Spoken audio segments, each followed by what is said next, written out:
Good evening, Avery. Mr. Jonathan, I can't believe my own eyes. Oh, you have come back too late, sir. Far too late. I know, Avery. I know about Mary and my mother. I'm so sorry. It was my duty to watch over her. She left the house in the middle of the night. The police said... It's all right, Avery. The police said her body was found near your sister's grave in Whitechapel. You're the master of the house now. I'd understand if you fired me, sir.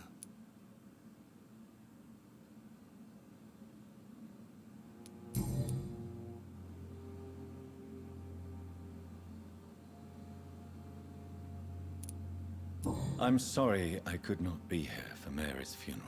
Your mother was strong, sir, but your support would have been appreciated. Apart from the priest and I, no one else attended your sister's funeral. To be present at the funeral with you both was my dearest wish, Avery. But I'm sorry, I simply could not attend. I would not dare to question your absence, Mr. Jonathan.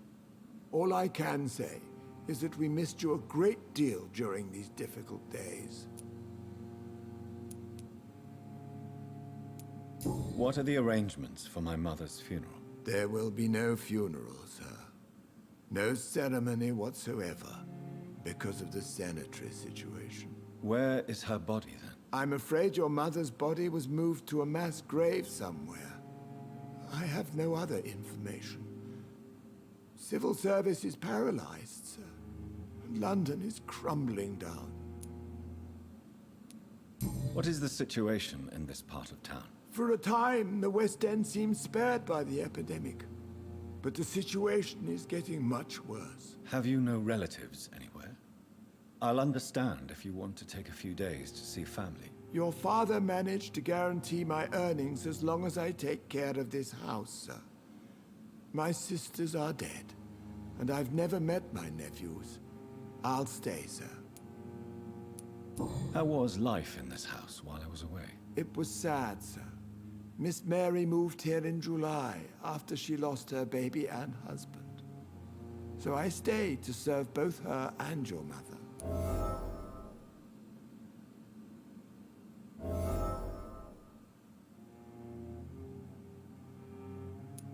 How was my mother? Miss Reed was very frail. After Miss Mary was found dead, your mother started talking to herself. She said she was speaking to the dead. She even said that she had seen you. How was Mary? Miss Mary went out looking for you every night after you had written to say that you were coming back. She was sure you were alive. She'll never know she was right.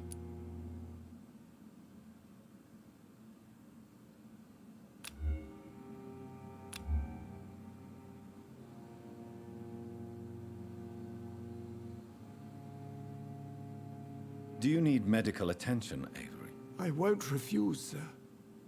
I don't feel that good these days. Here is your prescription. You'll feel better soon enough. Thank you very much, sir.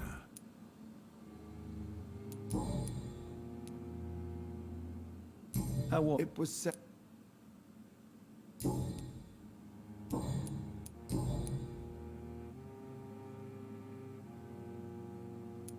Tell me the truth, Avery.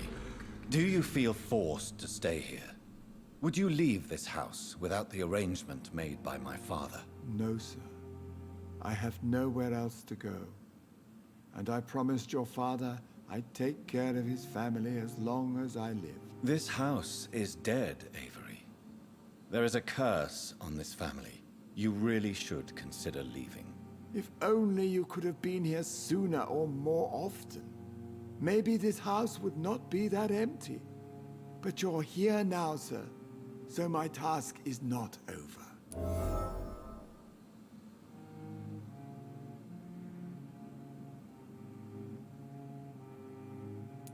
You have served this family extremely well, Avery. Your support during these terrible times is much appreciated. Then I will stay.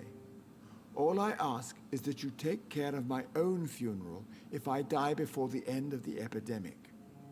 No mass grave, please, sir.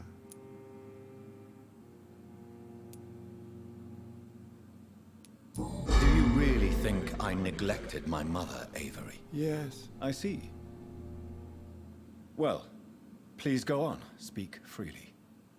It's not as if there is anything left to treasure in this house. Just like your father, you always had this capacity to focus only on what interests you.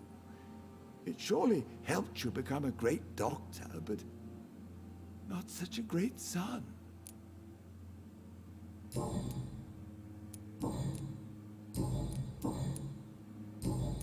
Thank you, Avery. We'll talk later. Your bedroom is ready as always. Good night, sir. I always hoped that I would hear children play in this house before I died.